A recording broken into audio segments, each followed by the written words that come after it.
जय श्री राधे, जय सिया राम, जय करवा माता की। बहुत प्राचीन काल की बात है कि एक समय एक साहूकार के 7 बेटे तथा एक बेटी थी। कुछ वर्षों के बाद बेटी का विवाह हुआ। विवाह होने के बाद अपने ससुराल से मायके आई और करवा चौथ का त्योहार आने वाला था।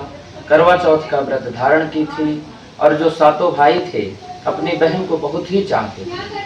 बिना बहन को खाना खिलाए, बिना बहन को पानी पिलाए वह स्वयं पानी नहीं पीते। वही जैसे ही बहन मायके अपने आई, भाई भोजन का पदार्थ लेकर के और बहन के पास गए और बोले, बहना भोजन कर लो। बहन बोलती है, भैया आज करवा चौथ का व्रत है, आज करवा चौथ का व्रत हम धारण किए हैं। हम बिना चांद को देखे, बिना चांद को अर्घ्य दिए हम भोजन नहीं ग्रहण कर सकते। वो अपनी बहन को भोजन करवाने के लिए दिन में ही नकली चांद बना करके और पेड़ में स्थापित कर दिए और झूठ बोल दिए और बहन से बताए, देखो चांद निकल आया है, चांद देख करके आप अपना व्रत तोड़ दो। ये इनकी बहन जाकर के अपनी भौजाई से बोली, चांद निकल आया है, चांद को देख करके और व्रत तोड़ दो।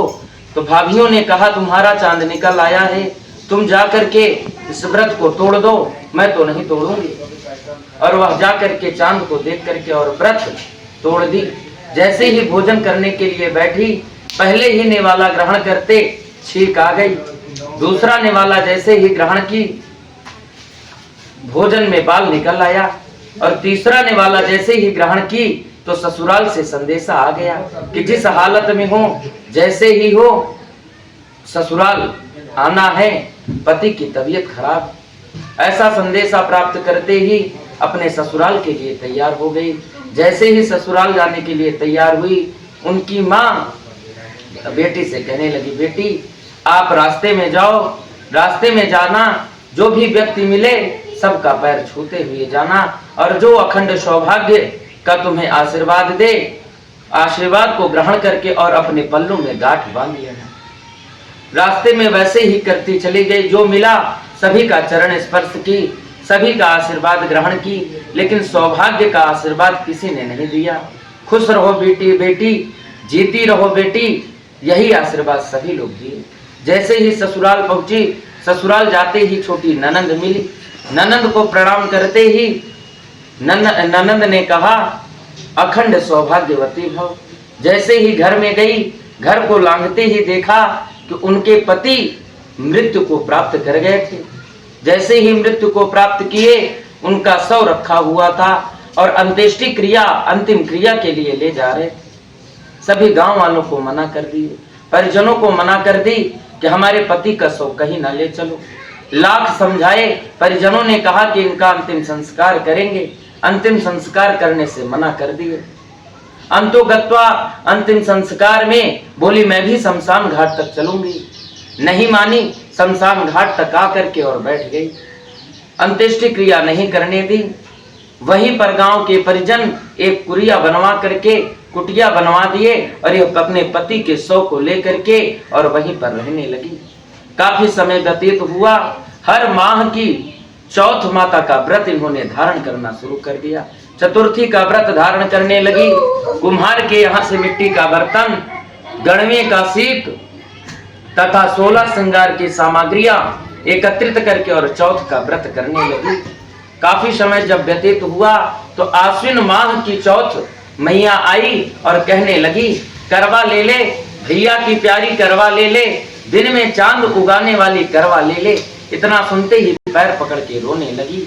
तो करवा मैया ने कहा, मैं तेरा सुहाग नहीं ली हूँ, हमसे बड़ी चौथ माता जो हैं वही आपके सुहाग को ली हैं। और कार्तिक माह में चौथ का तुम व्रत धारण करो, 16 श्रृंगार की सामग्री एकत्रित करो और चौथ माता से विनती करो, वही आपके पति को पुनः वापस करेंगी।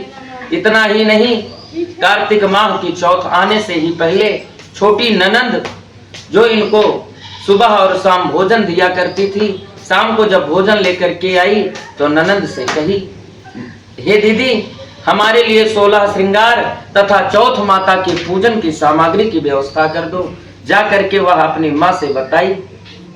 माँ ने कहा, तेरी भाभी तो पागल ही थी, तू भी पागल हो गई, चलो ठीक है, जो कहती है उसे दे दो। 16 श्रृंगार की सामग्री और पूजन की सामग्री ला करके और भाभी को दे दी।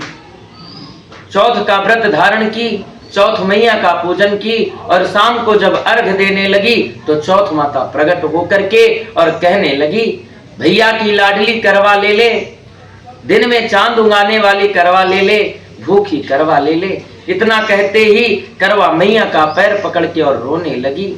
जब विलाप करने लगी तो करवा मैया ने श्रृंगार की सामग्री मांगी, मेहंदी, सिंदूर, 16 श्रृंगार की सामग्री जब अर्पित कर दी करवा मैया को, तो करवा मैया अपने हाथ से मेहंदी, मांग से सिंदूर, माथा से बेंदी और हाथ से चूड़ी सभी करवे के जल में डाल करके और करवे के जल को उसके पति के ऊपर छिड़क देती हैं। करवा का जल पड़ते ही उसका पति पुनः जीवित होकर के और स्वस्थ हो जाता है।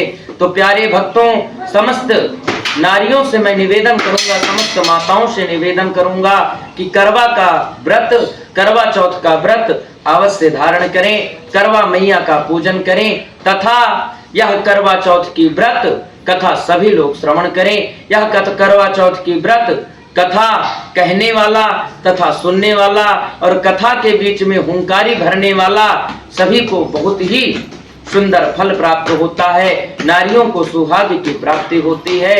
इतना आशीर्वाद दे करके करवा मैया जब चलने लगी तो अपना एक पैर कुटिया में जहां पर इनकी कुरिया बनी थी उस पर स्पर्श कर दी।